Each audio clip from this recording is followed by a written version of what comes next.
राजा अपनी दासी lady in waiting को अपनी गोद में बैठने के लिए कह रहा था, लेकिन अगले ही पल रानी ने दरवाजा खोला और अंदर आ गई। Oh my God, oh my God, ये अपना काम कर रहा है। आप देख रहे हैं मिस्टर स्ट्रीमर्स के साथ।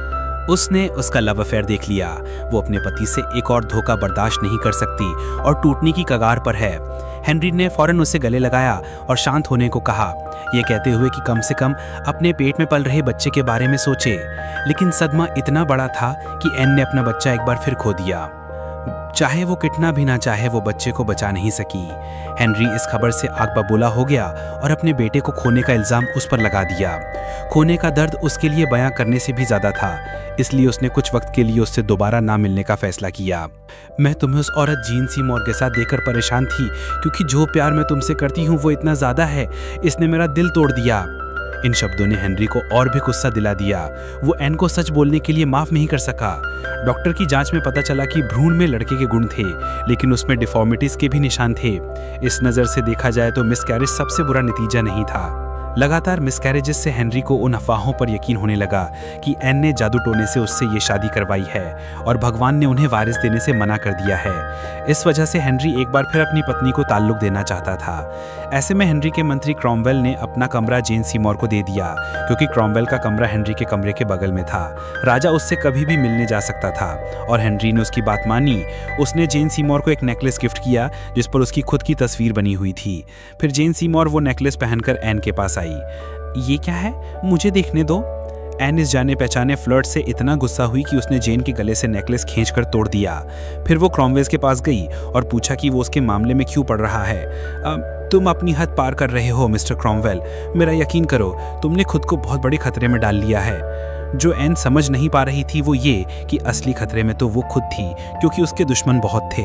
हेनरी को एक गुप्त सूचना मिली कि क्वीन एन उसे धोखा दे रही है, तो हेनरी और क्रॉमवेल ने एक बड़ा खेल शुरू किया।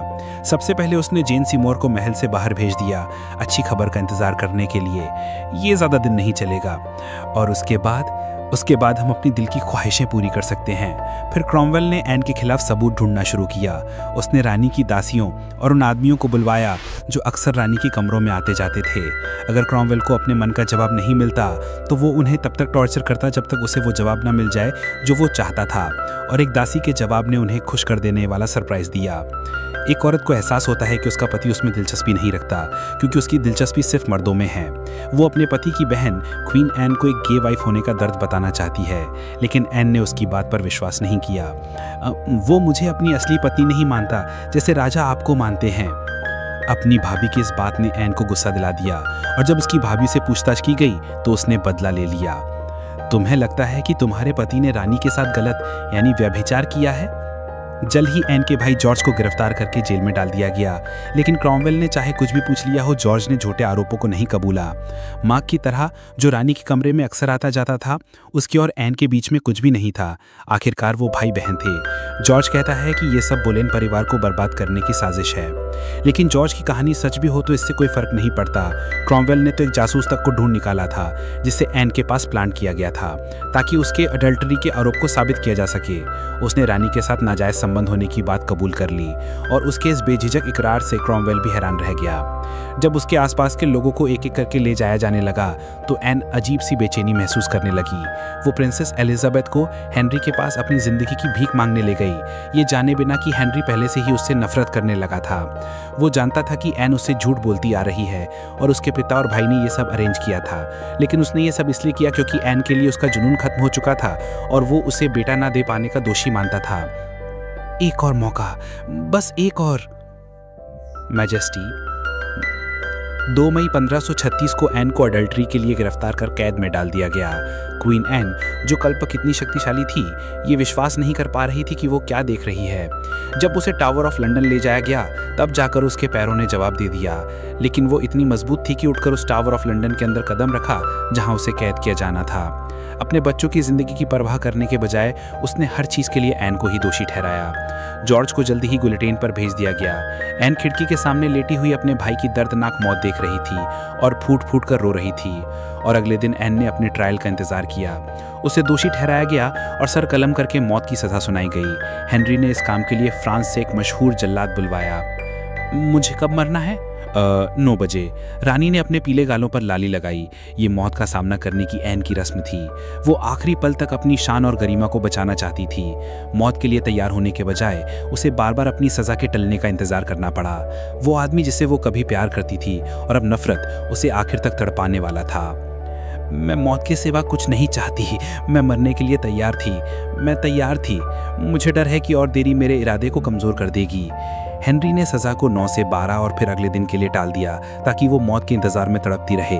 लेकिन वो बेचारी औरत जैसे खुद को तसल्ली दे रही हो, इस देरी को एक संकेत समझने लगी कि राजा उसके साथ ऐसा नहीं करना चाहता। उसने सोचा कि अभी भी वापसी का एक मौका है, लेकिन मंत्रियों की शांति ने उसकी आखिरी उम्मीदों पर पानी फेर दिया।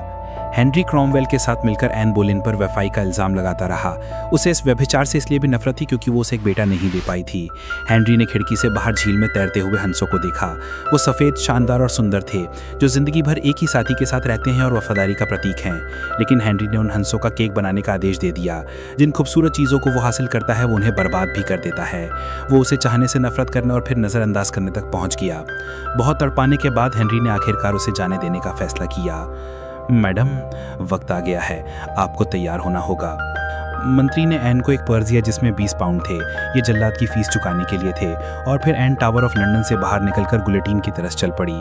रास्ते में उसकी ताजपोशी से भी ज़्यादा भीड़ ये तमाशा देखने के लिए जमा की और वो अपनी आखिरी किस्मत से मिलने गुलेटीन तक चल कर गई। अच्छे क्रिश्चियन लोगों, मैं यहाँ कानून के मुताबिक मरने आई हूँ और इस तरह खुद को राजा, मेरे मालिक की इच्छा के हवाले करती हूँ। मैं प्रार्थना करती हूँ और आप सबसे विनती करती हूँ कि राजा की ज़िंदगी के लिए दुआ करें, मेरे और आपके मालिक, जो इस धरती के सबसे अच्छे राजकुमारों में से एक हैं, जिन्होंने हमेशा मेरे साथ बहुत अच्छा बर्ताव किया है। इसलिए मैं अपनी इच्छा से मौत को स्वीकार करती हूँ और पूरी दुनिया से माफ़ी मांगती हूँ। और फिर उसने अपनी ज्वेलरी उतारी और अपने सर कलम की कीमत जल्लाद को सौंप दी। अतीत में जब वो रानी बनी थी तो किसी ने उसे सलाम नहीं किया था, लेकिन अब भीड़ ने उसके सम्मान में घुटनों के बल बैठ गई। 19 मई 1536 इतिहास की सबसे मशहूर महिलाओं में से एक का दुखांत अंत हुआ।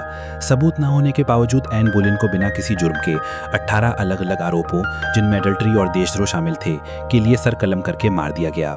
हेनरी एन से इतनी नफरत करता था कि उसने उसका सर काटने के बाद कुछ समय तक उसे सार्वजनिक रूप से प्रदर्शित भी किया और फिर एन को जल्दी में दफना दिया गया।